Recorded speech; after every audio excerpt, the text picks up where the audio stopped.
ನಮಸ್ಕಾರ ವಿದ್ಯಾರ್ಥಿಗಳೇ, ನಿಮಗೆ ಪ್ರಿಸಿಯಂಟ್ ಕ್ಲಾಸಿಗೆ ಸುಸ್ವಾಗತ. ನಾನು ನಿಮ್ಮ ಗಣಿತ ಶಿಕ್ಷಕ ಅಜಿತ್.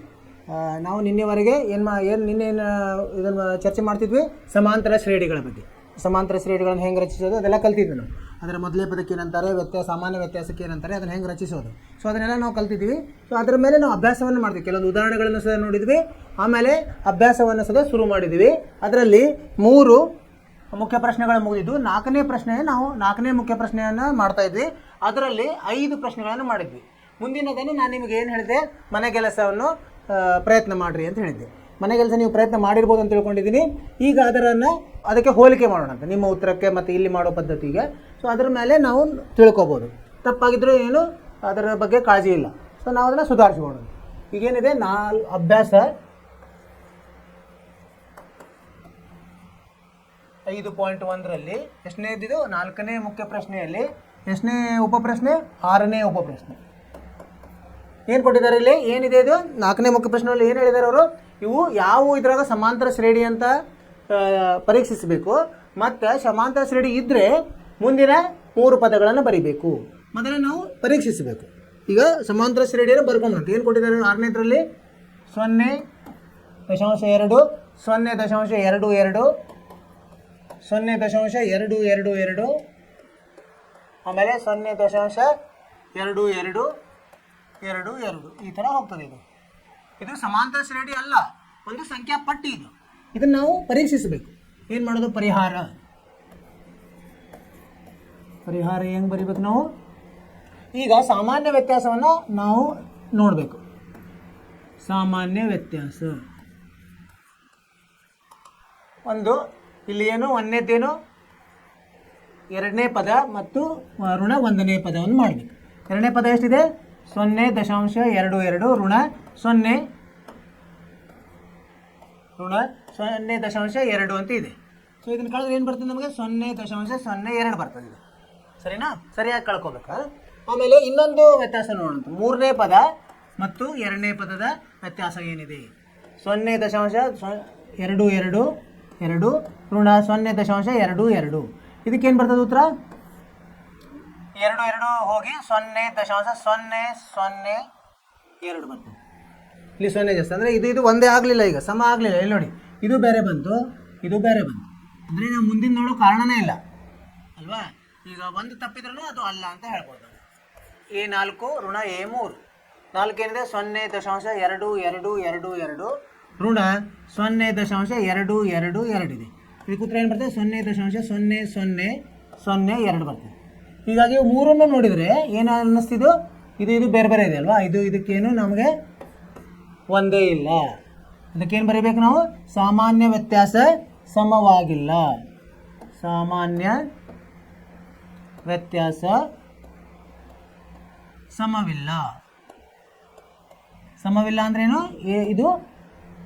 ಇದು ಸಮಾಂತರ ಶ್ರೇಣಿ ಅಲ್ಲ. ಸಮಾಂತರ ಶ್ರೇಣಿ ಅಲ್ಲ ಅಂತ ಬರೀಬೇಕು.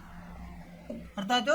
ಹೆಂಗೆ ನಾವು ಪರೀಕ್ಷಿಸೋದು, ಅದರ ಸಾಮಾನ್ಯ ವ್ಯತ್ಯಾಸ. ಈಗ 4 ಪದಗಳನ್ನು ಕೊಟ್ಟಿದ್ರೆ 3 ಸಾಮಾನ್ಯ ವ್ಯತ್ಯಾಸ ಬರ್ತಾವೆ. ಅದರಲ್ಲಿ ಯಾವುದೂ ಒಂದಾದರೂ ಬೇರೆ ಇತ್ತಂದರೆ ಅದು ಇದು ಸಮಾಂತರ ಶ್ರೇಣಿ ಅಲ್ಲ ಅಂತ ಹೇಳ್ಬೇಕು. ಸರಿನಾ, ನಿಮಗೂ ಇದೇ ಉತ್ತರ ಬಂದಿದೆ ಅಂತ ತಿಳ್ಕೊಂಡಿದ್ದೀನಿ. ಸರಿ, ಬಂದಿರುತ್ತೆ. ಮುಂದೆ ಹೋಗೋಣಂತ 2ನೇ ಪ್ರಶ್ನೆಗೆ. ಅಂದರೆ ಎರಡನೇದಂದರೆ ಇವತ್ತಿನ 2ನೇ ಪ್ರಶ್ನೆ. ಇಲ್ಲಿ 7ನೇ ಪ್ರಶ್ನೆ ಏನಿದೆ, 7ನೇ ಪ್ರಶ್ನೆ.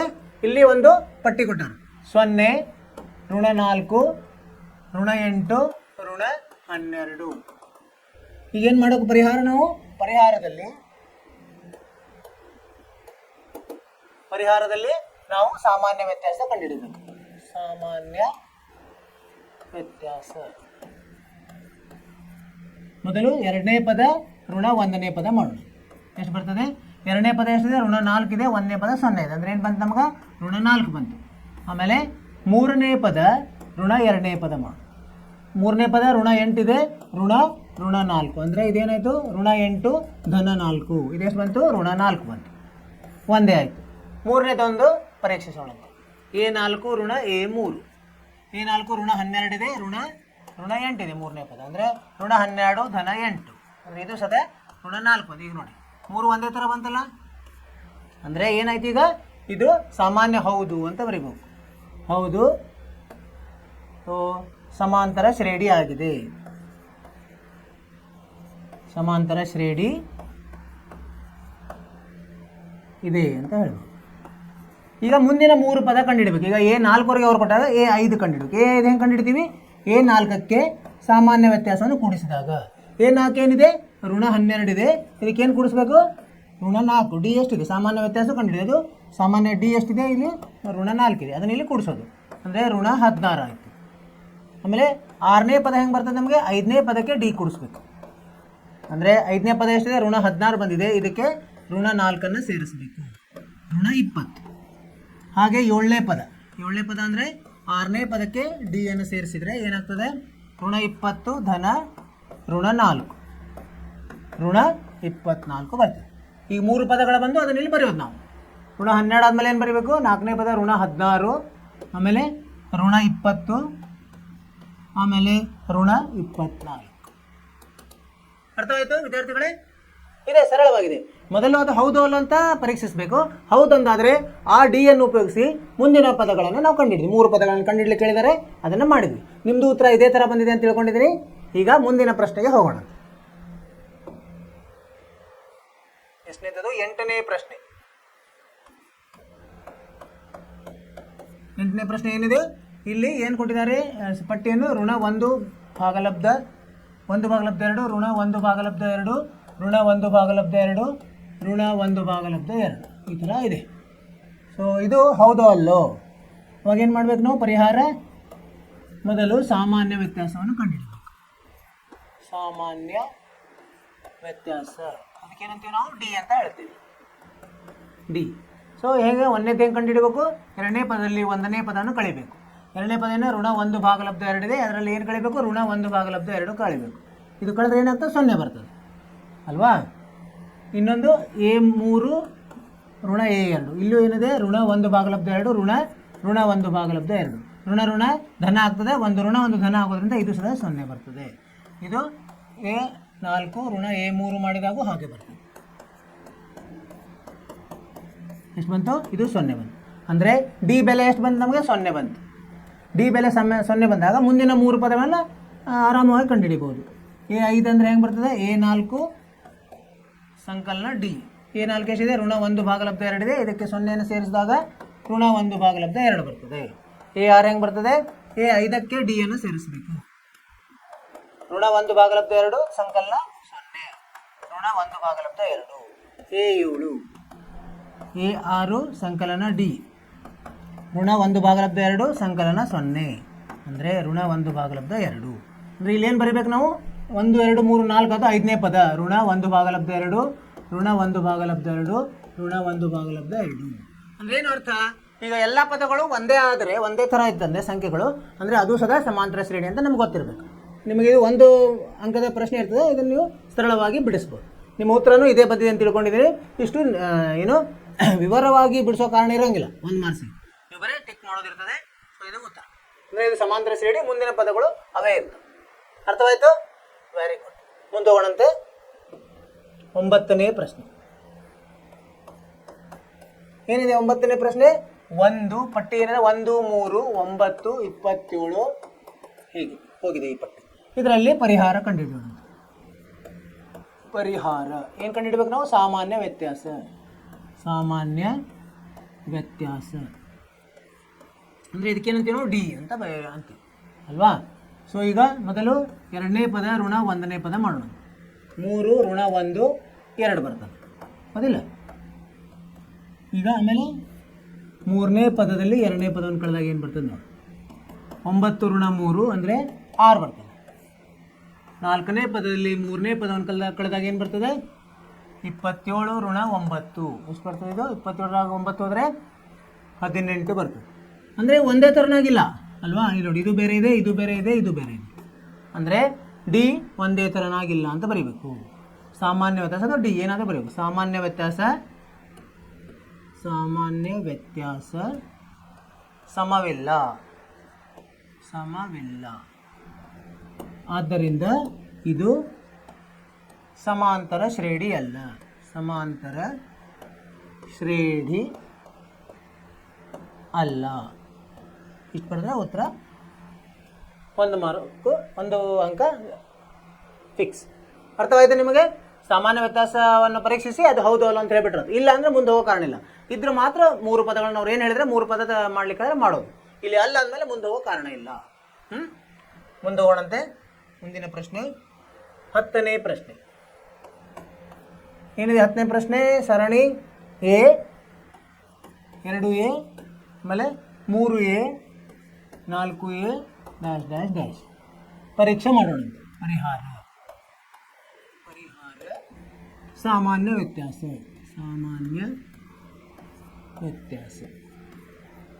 ವ್ಯತ್ಯಾಸ ಅದಕ್ಕೇನಂತೀವಿ ಡಿ ಅಂತೀವಿ ಅಲ್ವಾ? ಸೊ ಇಲ್ಲಿ ಏನಿದೆ ಮೊದಲು ಏನು ಮಾಡೋಣ? A2 ಋಣ A1 ಎಷ್ಟು ಬರ್ತದೆ? A ಋಣ 2a ಇದೆ, A1 ಎಷ್ಟಿದೆ? A ಇದೆ. 2aದಲ್ಲಿ ಒಂದು A ಹೋದರೆ A ಉಳಿತದೆ. ಇನ್ನೊಂದು A3 ಋಣ A2 A3 ಎಷ್ಟಿದೆ? 3a ಇದೆ, ಅದರಲ್ಲಿ 2a ಹೋದರೆ ಎಷ್ಟು ಉಳಿತದೆ? ಅಲ್ಲಿ A ಉಳಿತದೆ. ಆಮೇಲೆ A4 ಋಣ A3 A4 ಎಷ್ಟಿದೆ? 4a ಇದೆ, ಇದರಲ್ಲಿ 3a ಹೋದರೆ ಎಷ್ಟು ಬರ್ತದೆ? ಇದರಲ್ಲೂ A. ನೋಡಿ ಎಲ್ಲ ಒಂದೇ ಥರ ಇದೆ ಅಲ್ವಾ? ಇದು ಒಂದೇ ಇದೆ, ಇದು ಒಂದೇ ಇದೆ, ಇದು ಒಂದೇ. ಅಂದರೆ ನಮ್ದೇನಾಯಿತು? ಸಾಮಾನ್ಯ ವ್ಯತ್ಯಾಸ ಎಷ್ಟಾಗುತ್ತದೆ? ಸಾಮಾನ್ಯ ವ್ಯತ್ಯಾಸ ಡಿ ಸಮ ಎ. ಈಗ ಎ ಸಿಕ್ತು, ಡಿ ಸಿಕ್ಕ ಮೇಲೆ ನಾವು ಮುಂದಿನ ಪದಗಳನ್ನು ಕಂಡುಹಿಡಿಬೇಕಾಗುತ್ತೆ. ಇದು ಏನಾಗುತ್ತೆ? ಸಮಾಂತರ ಶ್ರೇಣಿ ಆಗಿದೆ. ಉತ್ತರ ಬರೆಯುವುದು ಸಮಾಂತರ ಶ್ರೇಣಿ. ಹೌದು, ಸಮಾಂತರ ಶ್ರೇಣಿ ಹೌದಾದ್ಮೇಲೆ ಮುಂದಿನ 3 ಪದಗಳನ್ನು ಬರೀಬೇಕು. ಯಾವ? A5 A ಇದು ಹೆಂಗೆ ಬರ್ತದೆ ನಮಗೆ? A4ಕ್ಕೆ ಡಿ ಅನ್ನು ಸೇರಿಸಿದಾಗ A4 ಎಷ್ಟಿದೆ? 4a ಇದೆ, 4aಕ್ಕೆ ಡಿ ಎಷ್ಟಿದೆ? A ಸೇರಿಸಿದರೆ ಎಷ್ಟು ಬರ್ತದೆ? 5a ಬರ್ತದೆ. A6 ಹೆಂಗೆ ಬರ್ತದೆ? A5ಕ್ಕೆ ಡಿ ಸೇರಿಸಿದರೆ A6 ಬರ್ತದೆ. 5a ಸಂಕಲನ A ಅಂದರೆ 6a ಬರ್ತದೆ. A7 ಹೆಂಗೆ ಬರ್ತದೆ? A6ಕ್ಕೆ ಡಿ ಅನ್ನು ಸೇರಿಸಬೇಕು. ಎಷ್ಟು ಬರ್ತದೆ? 6a ಸಂಕಲನ A ಅಂದರೆ 7a. ಸೊ ಈ 3 ಪದಗಳು ಸಿಕ್ಕು ನಮಗೆ, ಅದನ್ನ ಇಲ್ಲಿ ಬರೆಯೋದು 5a, 6a, 7a. ಸರಳವಾಗಿದೆ ಅಷ್ಟೇ. ಈಗ ಏನಿದೆ ಇಲ್ಲಿ ಎದಲ್ಲಿದೆ, ಎ ರೂಪದಲ್ಲಿದೆ, ಅವಾಗ ನೀವು ಜಾಗೃತೆಯಾಗಿ ಮಾಡಬೇಕು. ಅದರ ಸಹಪದ ಏನು ಒಂದೇ ಥರ ಪದ ಇದ್ದಾಗ ಮಾತ್ರ ಕೂಡಿಸೋದು ಕಳೆಯೋದು ಮಾಡಬೇಕು ನಾವು. ಸೊ ಅದರಲ್ಲಿ ಇಲ್ಲಿ ಕಾಳಜಿಯಿಂದ ಮಾಡೋದಿದೆ. ನಿಮ್ಮದು ಉತ್ತರ ಇದೇ ಬಂದಿದೆ ಅಂತ ತಿಳ್ಕೊಂಡಿದ್ದೀರಿ. ನಿಮ್ಗೆ ಅರ್ಥವಾಯಿತು. ಏನು ಮಾಡಿದ್ವಿ ನಾವು? ಸಾಮಾನ್ಯ ವ್ಯತ್ಯಾಸ ಕಂಡುಹಿಡಿಯೋದು. ಎಷ್ಟು ಪದಗಳನ್ನು ಕೊಟ್ಟಾರೆ ಒಂದು ಸಾಮಾನ್ಯ ವ್ಯತ್ಯಾಸ ಕಡಿಮೆ, ಅಂದರೆ 4 ಪದ ಕೊಟ್ಟರೆ 3 ಸಾಮಾನ್ಯ ವ್ಯತ್ಯಾಸ ಬರ್ತದೆ.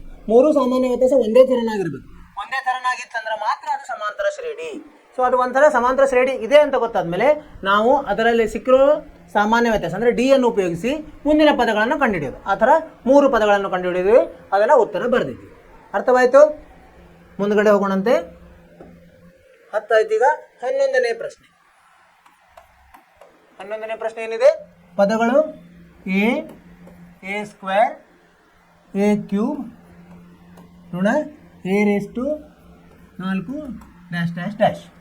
ಈಗ ಇದರ ಪರಿಹಾರದಲ್ಲಿ ಏನು ಕಂಡುಹಿಡಬೇಕು ನಾವು? ಸಾಮಾನ್ಯ ವ್ಯತ್ಯಾಸ. ಸಾಮಾನ್ಯ ವ್ಯತ್ಯಾಸ ಮೊದಲು ಎರಡನೇ ಪದದಲ್ಲಿ 1ನೇ ಪದವನ್ನು ಕಲಿಯೋಣ. ಎರಡನೇ ಪದ ಏನಿದೆ? a² ಇದೆ, ಇದರಲ್ಲಿ 1ನೇ ಪದ ಎ ಅನ್ನು ಕಳೆದ್ರೆ ಏನು ಬರ್ತದೆ?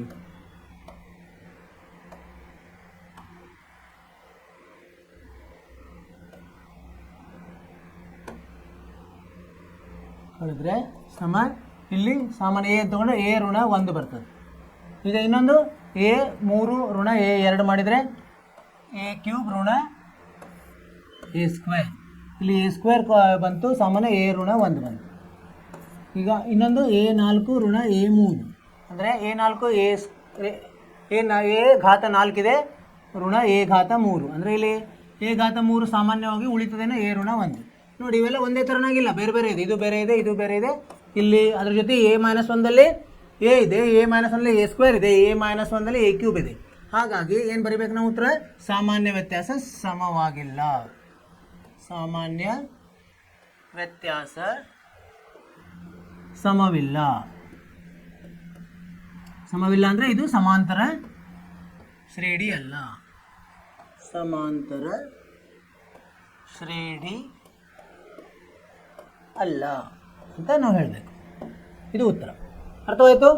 ಎಲ್ಲಾನು ಇದು ಇರೋದೇನು ಸಾಮಾನ್ಯ ವ್ಯತ್ಯಾಸ ನೋಡೋದು, ಸರಿ ಎಲ್ಲ ಸಮ ಇದ್ದರೆ ಹೌದು ಅನ್ನೋದು, ಆಮೇಲೆ 3 ಪದ ಬರೆಯೋದು, ಇಲ್ಲ ಅಂದರೆ ಅಲ್ಲಿಗೆ ಮುಗಿದ್ಬಿಡೋದು.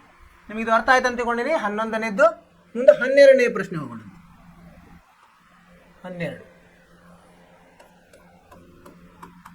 12ನೇ ಪ್ರಶ್ನೆ ಏನಿದೆ? ಸಂಖ್ಯೆಗಳು ವರ್ಗಮೂಲ 2, ಆಮೇಲೆ ವರ್ಗಮೂಲ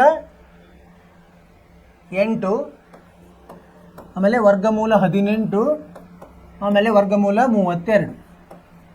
ಈಗ ಇದು ನೋಡಿ, ವರ್ಗಮೂಲದಲ್ಲಿದೆ, ನೋಡಲಿಕ್ಕೆ ಸ್ವಲ್ಪ ಕ್ಲಿಷ್ಟಕರ ಅನ್ನಿಸ್ತದೆ. ಇದನ್ನು ನಾವು ಸರಳ ಮಾಡ್ಕೋಬೇಕು. ಇದನ್ನು ಹೆಂಗೆ ಬರ್ಕೋಬೋದು ನಾವು? ಇದು ವರ್ಗಮೂಲ 2 ಮತ್ತೇನು ಮಾಡ್ಲಿಕ್ಕೆ ಬರೋಲ್ಲ. ವರ್ಗಮೂಲ 8ನ್ನೇ 4 ಗುಂಡ್ಲೆ 2 ಅಂತಂದರೆ 4 ಹೊರಗಡೆ ಬಂದರೆ 2 ವರ್ಗಮೂಲ 2 ಅಂತ ಬರಿಬೋದು. 18ನ್ನು ಹೆಂಗೆ ಬರಿಬೋದು ನಾವು? 9 ಗುಂಡ್ಲೆ 2 ಮಾಡಿ 9ನ್ನು ಹೊರಗೆ ತೆಗೆದ್ರೆ 3 ವರ್ಗಮೂಲ 2 ಬರಿಬೋದು. 32ನ್ನು ಅದನ್ನ ಹೆಂಗೆ ಬರಿಬೋದು?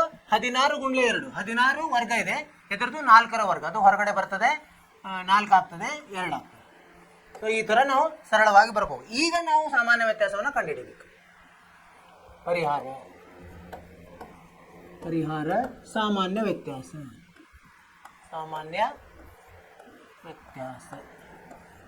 ಅದಕ್ಕೇನಂತೀವಿ ನಾವು? ಡಿ ಅಂತ ಹೇಳ್ತೀವಿ. ಸೊ ಕಂಡುಹಿಡಿಯೋಣ. 2ನೇ ಪದ ಋಣ 1ನೇ ಪದ. 2ನೇ ಪದ ಇದನ್ನು ತಗೊಂಡಂತ ಏನು ನಾವು ಸರಳ ಮಾಡಿವಲ್ಲ, 2 ವರ್ಗಮೂಲ 2 ಋಣ ವರ್ಗಮೂಲ 2. ಈಗೇನಾಗುತ್ತೆ? ವರ್ಗಮೂಲ 2 ಸಹಪದಗಳಿವೆ, ಸಜಾತಿ ಪದಗಳಿವೆ. 2 ವರ್ಗಮೂಲ 2ರಲ್ಲಿ 1 ವರ್ಗಮೂಲ 2 ಹೋದರೆ 1 ವರ್ಗಮೂಲ ಉಳಿತದೆ. ಅದೇ ಥರ A3 ಋಣ A2. 3 ಏನಿದೆ? 3 ವರ್ಗಮೂಲ 2 ಇದೆ, ಅದರಲ್ಲಿ 2 ವರ್ಗಮೂಲ 2 ಹೋಯ್ತಂದರೆ ಉಳಿತದೆ ಎಷ್ಟು? ಇದು ವರ್ಗಮೂಲ 2 ಉಳಿತದೆ. ಮತ್ತು 4 ವರ್ಗಮೂಲ 2 3 ಅಂದರೆ A4 ಋಣ A3 ಮಾಡಿದಾಗ A4 ಏನಿದೆ? 4 ವರ್ಗಮೂಲ 2 ಇದೆ, ಋಣ 3 ವರ್ಗಮೂಲ 2 ಉಳಿತದೆ ಎಷ್ಟು? ವರ್ಗಮೂಲ 2. ಇವು ನೋಡಿ ಎಲ್ಲ ಒಂದೇ ಥರ ಇದೆ ಅಲ್ವಾ? ಅಂದರೆ ಸಮವಾಗಿದ್ದಾವೆ. ಅಂದರೆ ಸಾಮಾನ್ಯ ವ್ಯತ್ಯಾಸ ಏನಿದೆ? ಸಾಮಾನ್ಯ ವ್ಯತ್ಯಾಸ ಡಿ ಎಷ್ಟಿದೆ? ವರ್ಗಮೂಲ 2. ಇದರಿಂದ ಒಂದೇ ಇದ್ದಾಗ ನಾವು ಮುಂದಿನ ಪದಗಳನ್ನು ಕಂಡುಹಿಡಿಯೋಣ. ಹೆಂಗೆ? 5ನೇ ಪದ ಹೆಂಗೆ ಬರ್ತದೆ ನಮಗೆ? A4ಕ್ಕೆ ಡಿ ಅನ್ನು ಸೇರಿಸಿದಾಗ A4 ಏನಿದೆ? ಇದನ್ನು ತೊಗೊಂಬಂತೆ 4 ವರ್ಗಮೂಲ 2 ಸಂಕಲನ ವರ್ಗಮೂಲ 2 ಏನು ಬರ್ತದೆ? 5 ವರ್ಗಮೂಲ 2 ಬರ್ತದೆ. ಇದು 5ನ್ನು ಒಳಗಡೆ ತೊಗೊಂಡಾಗ ಏನಾಗ್ತದೆ? ವರ್ಗ ಆಗ್ತದೆ, 25 ಆಗ್ತದೆ. 25 2 50 ಆಗುತ್ತೆ. ಅಂದರೆ ಅವರೆಲ್ಲ ವರ್ಗ ಮೂಲದಲ್ಲಿ ಬರ್ತಾರಲ್ಲ, ಆ ಥರ ನಾವು ಬರೆದು ಇಡಬೇಕಾಗ್ತದೆ. ಇಷ್ಟೇ ಬರೆದ್ರೂ ಏನು ತಪ್ಪಲ್ಲ. A6 ಹೆಂಗೆ ಬರ್ತದೆ? A5ಕ್ಕೆ ಡಿ ಅನ್ನು ಸೇರಿಸಿದಾಗ A5 ಎಷ್ಟಿದೆ? ಇಲ್ಲಿ ಬಂತು, ಇದನ್ನು ತೊಗೊಂಬಂತೆ 5 ವರ್ಗಮೂಲ 2 ಸಂಕಲನ ವರ್ಗಮೂಲ 2 ಅಂದರೆ 6 ವರ್ಗಮೂಲ 2 ಅಂದರೆ ಇದು 36 ವರ್ಗ ಒಳಗಡೆ ಹೋದರೆ ವರ್ಗಮೂಲ 72 ಆಗ್ತದೆ. ಮುಂದೆ A7 ಹೆಂಗೆ ಬರ್ತದೆ? A6 ಸಂಕಲನ ಡಿ. A6 ಇದನ್ನು ತೊಗೊಂಬಂತೆ 6 ವರ್ಗಮೂಲ 2 ಸಂಕಲನ ವರ್ಗಮೂಲ 2 7 ವರ್ಗಮೂಲ 2 7 ಒಳಗಡೆ ಹೋದರೆ 49 ಆಗ್ತದೆ. 49ಗೆ 2 ಕೂಡಿಸಿದ್ರೆ 98 ಆಗ್ತದೆ. ಈ ಥರ ಉತ್ತರವನ್ನು ಬರೆದಿಲ್ಲ. ಇಲ್ಲಿ 4ನೇ ಪದ ಏನಾಗ್ತದೆ? 5ನೇ ಪದ ವರ್ಗಮೂಲ 50, 6ನೇ ಪದ ವರ್ಗಮೂಲ 72, 7ನೇ ಪದ ವರ್ಗಮೂಲ 98. ಇದನ್ನು ಬರೆದ್ರೂ ಏನು ತಪ್ಪಲ್ಲ. ಅವರು ಹೇಗೆ ಹೇಳಿದ್ದಾರೆ ಆ ಇದರಲ್ಲೇ ಉತ್ತರ ಬರೆದುಬಿಟ್ರೆ ಇನ್ನೂ ಚೆನ್ನಾಗಿರುತ್ತೆ. ಅರ್ಥವಾಯಿತು? ಏನೋ ಅವ್ರು ಕೊಟ್ಟಿರ್ತಾರೆ, ಅದನ್ನ ನೋಡಿ ನಾವು ಹೆದರೋ ಕಾರಣ ಇಲ್ಲ. ಅದನ್ನು ಸರಳ ಮಾಡ್ಲಿಕ್ಕೆ ಬರ್ತೇನೆ ನೋಡ್ಕೊಳ್ಳೋದು. ಸರಳ ಮಾಡಿಕೊಂಡು ಆಮೇಲೆ ಅದಕ್ಕೆ ಸಾಮಾನ್ಯ ವ್ಯತ್ಯಾಸ ಕಂಡು ಹಿಡಿದು ಒಂದೇ ಬಂತಂದರೆ ಅವಾಗ ಅದು ಹೌದು, ಇದು ಸಮಾಂತರ ಶ್ರೇಣಿ ಅಂತ ಬರೆದು ಮುಂದಿನ 3 ಪದಗಳನ್ನು ನಾವು ಕಂಡುಹಿಡಿಬೇಕಾಗ್ತದೆ. ನಾವು ಇದನ್ನೇ ನೇರವಾಗಿ ತೊಗೊಂಡ್ರೆ ಅದನ್ನು ಕೂಡಿಸೋದು ಕಳೆಯೋದು ಕಷ್ಟ ಆಗ್ತದೆ, ನಮಗೆ ಬರೋದಿಲ್ಲ. ಸೊ ಅದನ್ನೇ ನಾವು ಎಷ್ಟು ಸರಳ ಆಗ್ತದೆ ಅದು, ಅದರಲ್ಲಿ ಏನಾದರೂ ವರ್ಗಗಳಿದ್ದರೆ ಅವ್ನು ಹೊರಗಡೆ ತೆಗಿಬೇಕು. ಅರ್ಥವಾಯಿತು? ಮುಂದಿನದು 13ನೇ ಲೆಕ್ಕ.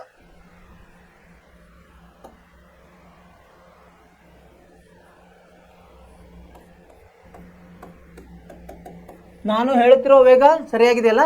ಅದು ತುಂಬ ಏನೋ ನಿಮ್ಗೆ ತಿಳಿಲಾರ್ದಷ್ಟು ವೇಗ ಇಲ್ಲಲ್ಲ, ಸಾಮಾನ್ಯ ವೇಗದಲ್ಲಿ ಇರ್ತದೆ. ನಿಮಗೇನಾದರೂ ಅದು ಅರ್ಥವಾಗಿಲ್ಲ ಅಥವಾ ನೀವು ಭಾಳ ಬೇಗ ಹೇಳ್ತಾ ಇದ್ದೀರಿ ಅಂದರೆ ಅದನ್ನು ಹೇಳ್ರಿ, ನಾವು ಇನ್ನೂ ಸ್ವಲ್ಪ ವೇಗವನ್ನು ತಗ್ಗಿಸ್ಬೋದು.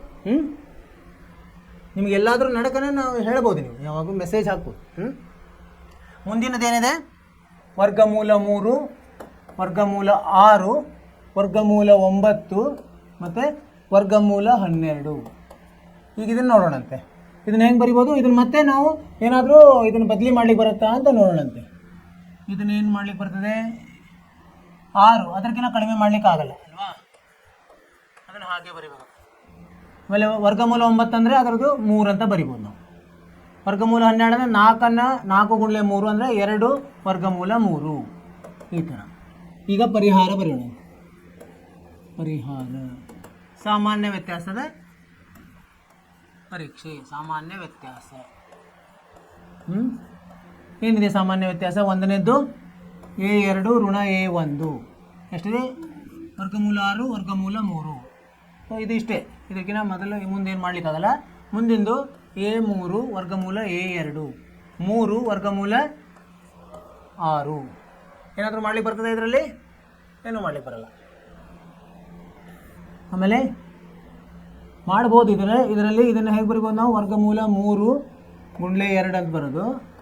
ವರ್ಗಮೂಲ 3 ಮಾಡಿದರೆ ವರ್ಗಮೂಲ 3 ಸಾಮಾನ್ಯ ತೊಗೊಂಡ್ರೆ ವರ್ಗಮೂಲ 2 ಋಣ 1 ಆಗ್ತದೆ. ಇದರಲ್ಲಿ ಈಗ ವರ್ಗಮೂಲ 3 ಹೊರಗಡೆ ತೆಗೆದ್ರೆ ಇಲ್ಲಿ ಏನು ಮಾಡ್ತೇವೆ? ವರ್ಗಮೂಲ 3 ಋಣ ವರ್ಗಮೂಲ 2 ಬರ್ತದೆ. ಇದು ಬೇರೆ ಬೇರೆ ನಾವು. ಅದೇ ಥರ ಇಲ್ಲಿ A4 ಋಣ A3. A4 2 ವರ್ಗಮೂಲ 3 ಇದೆ, ಋಣ 3. ಇಲ್ಲಿ ವರ್ಗಮೂಲ 3 ಸಾಮಾನ್ಯ ತೆಗೆದ್ರೆ 2 ಋಣ ವರ್ಗಮೂಲ 3. ಇವೆಲ್ಲನೂ ಬೇರೆ ಬೇರೆ ಇದೆ. ಹಾಗಾಗಿ ಇದು ಸಾಮಾನ್ಯ ವ್ಯತ್ಯಾಸ ಒಂದೇ ಇಲ್ಲ. ಸಾಮಾನ್ಯ ವ್ಯತ್ಯಾಸ ಸಮ ಇಲ್ಲ.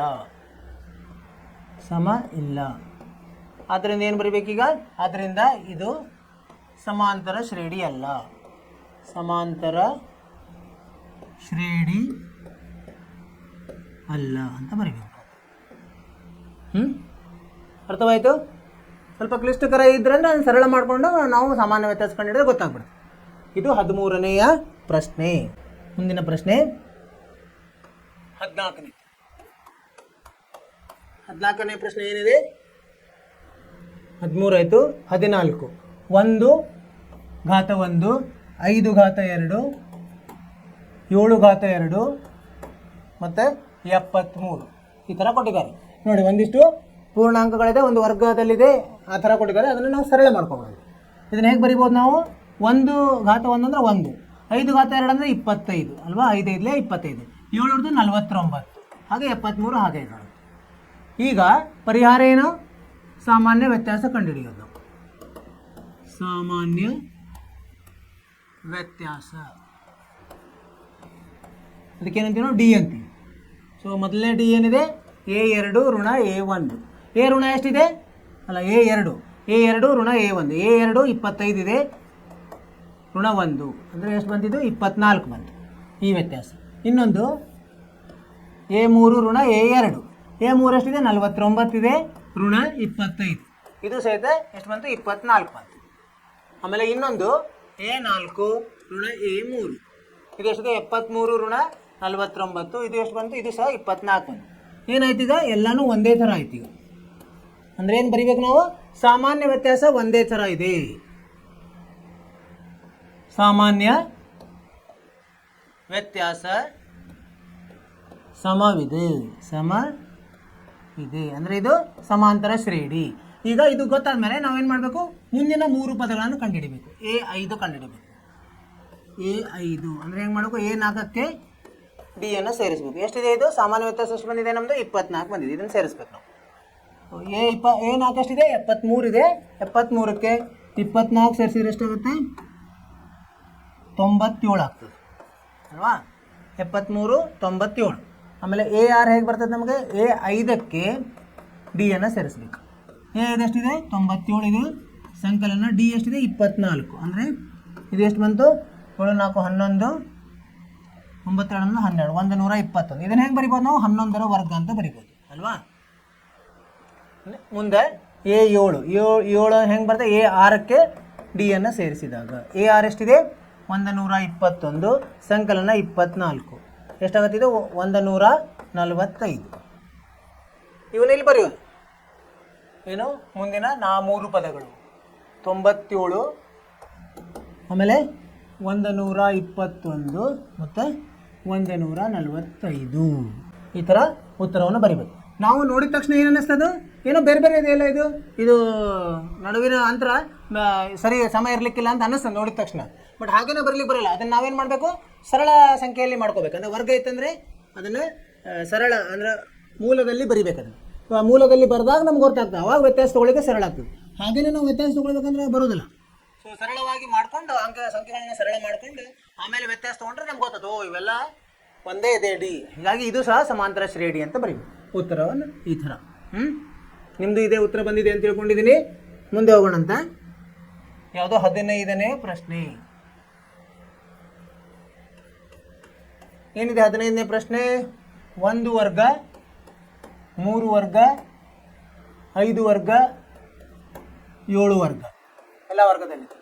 ಇದನ್ನು ಹೀಗೇ ನೋಡಿದರೆ ಗೊತ್ತಾಗಲ್ಲ. ನಾವು ಅದನ್ನು ಏನು ಮಾಡೋಣ, ಸರಳ ಮಾಡ್ಕೊಂಡು 1 ವರ್ಗ 1, 3 ವರ್ಗ ಏನು 9, 5 ವರ್ಗ ಏನು 25, 7 ವರ್ಗ 49, ಈ ಥರ.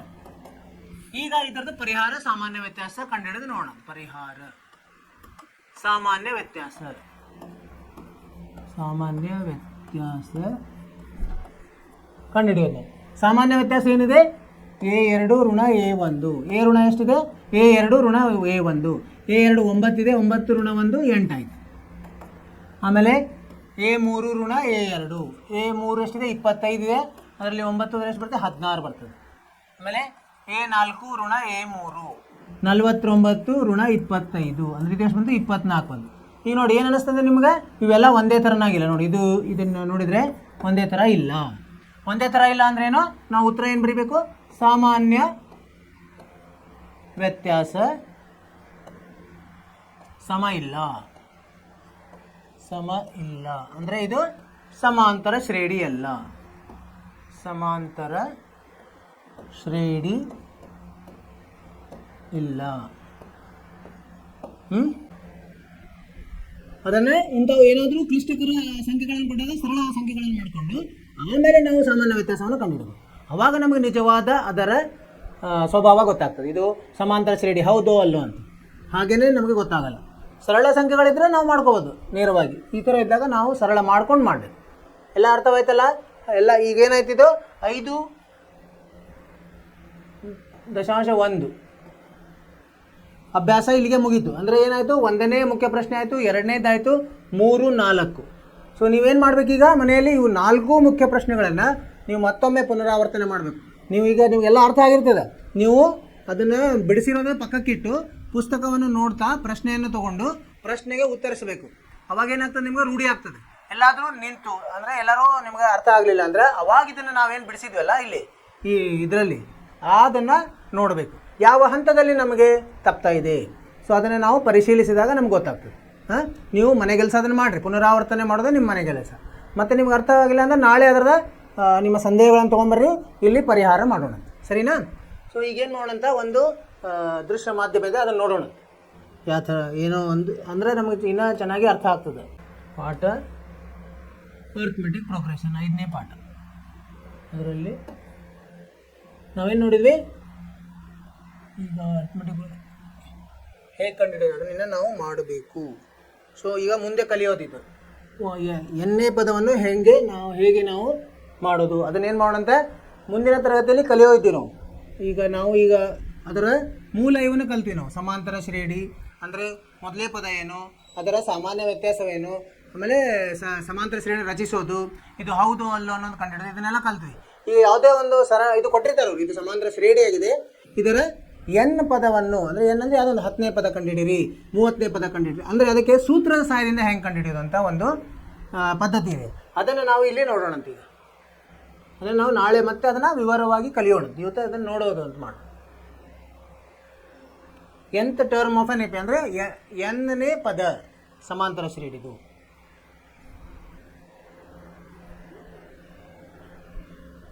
ಈಗ ಅದನ್ನು ಹೆಂಗೆ ಬರ್ತದೆ ಅಂತ ನೋಡೋಣ. 1ನೇ ಪದವನ್ನು ಹೇಗೆ ಬರ್ತದೆ ನಮಗೆ? 2ನೇ ಪದ ಹೇಗೆ ಬರ್ತದೆ? 1ನೇ ಪದಕ್ಕೆ ಡಿ ಅನ್ನು ಸೇರಿಸಿದಾಗ ನಮಗೇನು ಬರ್ತದೆ? A2 ಬರ್ತದೆ ಅಲ್ವಾ? A2 ಹೇಗೆ ಬರ್ತದೆ? A1ಗೆ ಡಿ ಅನ್ನು ಸೇರಿಸಿದಾಗ ಏನು ಬರ್ತದೆ? A2 ಬರ್ತದೆ. ಇಲ್ಲಿ ನೋಡಿ, ಅಂದರೆ ಏನಾಯ್ತು ಈಗ? ಡಿ ಅದು ಹೇಗೆ ಬರಿಬೋದು? 1 ಅಂದರೆ 2 ಋಣ 1 ಅಂತ ಬರಿಬೋದು. ಅದೇ ಥರ 3ನೇ ಪದ ಹೇಗೆ ಬರ್ತದೆ? 2ನೇ ಪದಕ್ಕೆ ಡಿ ಅನ್ನು ಸೇರಿಸಿದಾಗ. A2 ಅಂದರೆ ಏನು? ಇದನ್ನು ಇಲ್ಲಿ ನಾವು ಆದೇಶಿಸಿದರೆ ಇದೇನಾಯಿತು?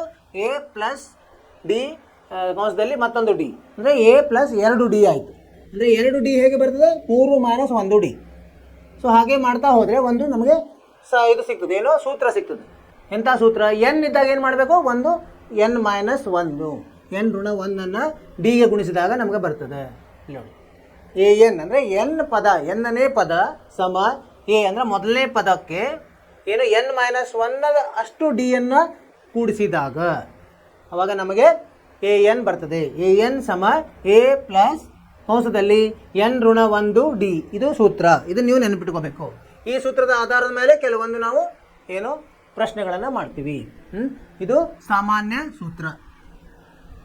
ಇದು ಎಮ್ದಲ್ಲಿದ್ದರೆ m - 1 ಅಂತ. ಅದು ಏನು? ಅದು ನೀವು ಎಮ್ ಅಂದ್ರೇನು? ಎಮ್ ಪದಗಳು ಇದ್ದಾಗ ಇಲ್ಲಿ n ಅಂತ ತೊಗೋಬೋದು, ಎಮ್ ನೀವು ಯಾವುದು ಎ ಎಮ್ ಎಲ್ ಅಂತ ತೊಗೋಬೋದು, ಅದಕ್ಕೇನು ಸಮಸ್ಯೆ ಇಲ್ಲ. ಈಗ ನೋಡಿರಿ, ಇಲ್ಲಿ ಒಂದು ಪ್ರಶ್ನೆ ಇದೆ. ಎಂಟನೆಯ ಪದವನ್ನು ಕಂಡುಹಿಡಿಯಿರಿ ಈ ಸರಣಿಯ. 3, 7, 11 ಅಂದರೆ 8ನೇ ಪದ. ಅಂದರೆ ಏನಾಯ್ತಿಲ್ಲ, ಎ ಏನಿದೆ ಅದನ್ನು ಬರ್ಕೊಳ್ಳೋದು. ಎ ಅಂದರೆ 3, ಟಿ ಅಂದರೆ ಎಷ್ಟಿದೆ? ಇದನ್ನು ಕಳೆದಾಗ ಎರಡರಲ್ಲಿ ಎ 1 ಕಳೆದಾಗ ಎಷ್ಟು ಬರ್ತದೆ? 4 ಬರ್ತದೆ. ಎನ್ ಅಂದರೆ ಏನು? ಎಷ್ಟನೇ ಪದ ಹೇಳಿದಾರಲ್ಲ ಅದು ಏನು ಬರ್ಕೋಬೇಕು? 8ನೇ ಪದ. ಹೀಗಾಗಿ ಈ ಸೂತ್ರದಲ್ಲಿ ಹಾಕಿದಾಗ ಏನು ಬರ್ತದೆ ನಮಗೆ? 3 ಸಂಕಲನ 8 ಋಣ 1 ಗುಣಲಬ್ಧ 4. ಅದನ್ನು ನಾವು ಸರಳವಾಗಿ ಬಿಡಿಸಿದಾಗ ನಮಗೆ ಉತ್ತರ 31. ಅಂದರೆ 31 ಎಷ್ಟನೇ ಪದ? ಇದು 8ನೇಯ ಪದ. ಅರ್ಥವಾಯಿತು? ಸೂತ್ರದಿಂದ ನಮಗೆ ಸರಳವಾಗ್ಬಿಡುತ್ತೆ. ನಾವೆಲ್ಲ ಕುಡ್ಸ್ಕೋತ ಹೋಗೋ ಕಾರಣ ಇಲ್ಲ. ನಮ್ಗೆ ಸೂತ್ರ ಗೊತ್ತಿಲ್ಲ ಅಂದ್ರೆ ಏನು ಮಾಡ್ಬೇಕು ನಾವು? A1 A2 A3 A4 ಆಗ 8ವರೆಗೆ. ಈಗ A100 ಕಂಡುಹಿಡಿ ಅಂದರೆ ಇನ್ನೆಷ್ಟು ದೂರ, ಎಷ್ಟೊತ್ತು ಟೈಮ್ ಎಷ್ಟು ಬೇಕಾಗುತ್ತೆ? ಇದು ಸರಳ ಮಾಡಲಿಕ್ಕೆ. ಇನ್ನೊಂದು ಇದಿದೆ ನೋಡಿ, ಏನು 4ನೇಯ ಪದ 26 ಇದೆ, 10ನೇ ಪದ 56 ಇದೆ. ಇವು ಎರಡರ ಸಹಾಯದಿಂದ ನಾವು ಏನು ಮಾಡಬೇಕು? ಸಮಾಂತರ ಶ್ರೇಣಿಯನ್ನು ಕಂಡುಹಿಡಿಬೇಕು. ಸಮಾಂತರ ಶ್ರೇಣಿಯನ್ನು ರಚಿಸಲಿಕ್ಕೆ ಏನು ಬೇಕು ನಮಗೆ? ಮೊದಲನೇ ಪದ ಮತ್ತು ಡಿ. ಸೊ ಅವನ್ನ ಇದರಲ್ಲಿ 2 ಸಮೀಕರಣ ಆಗ್ತದೆ. ಆ ಸಮೀಕರಣ ಸಹಾಯದಿಂದ ನಾವು ಏನು 2 ಚರಾಕ್ಷರಗಳ ರೇಖಾತ್ಮಕ ಸಮೀಕರಣ ಆಗ್ತದೆ. ಇಲ್ಲಿ ಅದನ್ನು ಬಿಡಿಸಿ ಅವಾಗ ಎ ಮತ್ತು ಡಿ ಅನ್ನು ಕಂಡುಹಿಡಿಯೋದು. ನೋಡಿ, ಇಲ್ಲಿ ಕಂಡುಹಿಡಿತಾ ಇದ್ದೀವಿ. ಈಗೇನು ಹೇಳಿದಾರೆ ಅವರು? 4ನೇ ಪದ ಅಂದರೆ A4 ಏನು ಹೇಳಿದಾರೆ ಅವರು? 26 ಅಂತ ಹೇಳಿದ್ರು. A4 ಹೆಂಗೆ ಬರ್ತದೆ? A plus 3D n - 1. n ಇಲ್ಲಿ 4 ಇದೆ, 4ರಲ್ಲಿ 1 ಕಡೆ 3D, A ಪ್ಲಸ್ 3D 26. ಇಲ್ಲಿ ಆಮೇಲೆ 10ನೇ ಪದ ಅಂದರೆ A ಪ್ಲಸ್ 9D. 9D ಎಷ್ಟು ಹೇಳಿದ್ರೆ? 56. ಇವೆರಡನ್ನು ಉಪಯೋಗಿಸ್ಬೇಕು ನಾವು. ಉಪಯೋಗಿಸಿದಾಗ ಎ ಬೆಲೆ 11 ಬಂತು, ಡಿ ಬೆಲೆ 5 ಬಂತು. ಇದರಿಂದ ನಾವು ರಚಿಸ್ಬೋದು. 11 ಕೈ ಸೇರಿಸಿದರೆ 16, 16 ಕೈ ಸೇರಿಸಿದ್ರೆ 21, 21 ಕೈ ಸೇರಿಸಿದರೆ 26. ಈ ಥರ ನಮಗೆ ಸಮಾಂತರ ಶ್ರೇಣಿ ಸಿಗ್ತದೆ. ಅರ್ಥವಾಯಿತು? ಇನ್ನೊಂದು ಪ್ರಶ್ನೆ ಇದೆ ನೋಡಿ, 200 ಕ್ಯೂಬ್ ಅಂದ್ರೇನು? ಘನಗಳು. ಹೆಂಗೆ ಅವನ್ನ ಒಂದ್ರ ಮೇಲೆ ಒಂದು ಜೋಡಿಸ್ತಾ ಹೋಗಿದ್ದಾರೆ. 20 ಘನಗಳನ್ನು ಕೆಳಗಡೆ ಸೇರಿಸಿದ್ದಾರೆ. ಕೆಳಗಡೆ 20, ಆಮೇಲೆ 19, ಆಮೇಲೆ 18. ಈ ಥರ ಕೂಡಿಸ್ತಾ ಹೋಗಿದ್ದಾರೆ. ಅಂದರೆ ಇದು ಸರಣಿ ಆಯಿತು. ಅವ್ರೇನು ಕೇಳ್ತಾ ಇದ್ದಾರೆ? ಸೊ 10ನೇಯ ಸಾಲಿನಲ್ಲಿ ಎಷ್ಟು ಇರ್ತದೆ ಅಂತ ಕೇಳ್ತಾರೆ. ಸೊ ಇದನ್ನು ನಾವು ಈಗೇನಾಗುತ್ತೆ? ಡಿ ಕಡಿಮೆ ಆಗ್ತಾ ಹೋಗ್ತದೆ. ಡಿ ಅಂದರೆ ಋಣ ಆಗ್ತದೆ ಇಲ್ಲಿ, ಹೌದಿಲ್ಲ? ಎ 20 ಆಗ್ತದೆ, ಡಿ ಎಷ್ಟಾಗುತ್ತೆ? ಋಣ 1 ಆಗ್ತದೆ. ಎಲ್ಲಿ ಅದು ಅವ್ರೇನು ಕೇಳ್ತಾರೆ? 10ನೇ ಇದರಲ್ಲಿ ಎ 10 ಕಂಡುಹಿಡಬೇಕು. ಇಲ್ಲಿ ಸೂತ್ರದಲ್ಲಿ ಹಾಕಿದಾಗ ಸರಳವಾಗಿ ಬಂದುಬಿಡ್ತದೆ ನೋಡಿ. ಅವಾಗೇನಾಗ್ತದೆ? ಎ 10 ಹೆಂಗೆ ಕಂಡುಹಿಡ್ತೀವಿ? A plus 9D. ಡಿ ಏನಾಗುತ್ತೆ? ಋಣ 9 ಆಗ್ತದೆ. ಇಲ್ಲಿ 9 ಗುಂಡ್ಲೆ ಋಣ 1 ಋಣ 9. ಆಮೇಲೆ 20 9 ಕಳೆದ್ರೆ ಎಷ್ಟಾಗ್ತದೆ? 11 ಉತ್ತರ ಬರ್ತದೆ. ಇದು ನಾವು ಮುಂದೆ ತರಗತಿಯಲ್ಲಿ ವಿವರವಾಗಿ ಮಾಡೋಣ.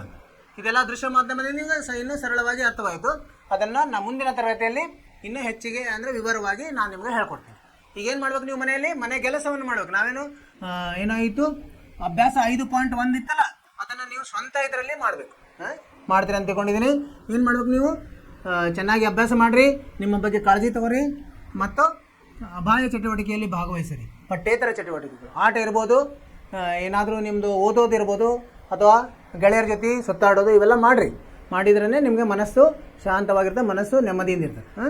ಈಗ ಹೇಳ್ತಾ ಇವತ್ತಿನ ತರಗತಿಯನ್ನು ಮುಗಿಸ್ತಾ ಇದ್ದೀವಿ. ನಿಮಗೆ ಒಳ್ಳೆಯದಾಗಲಿ. ಶುಭ.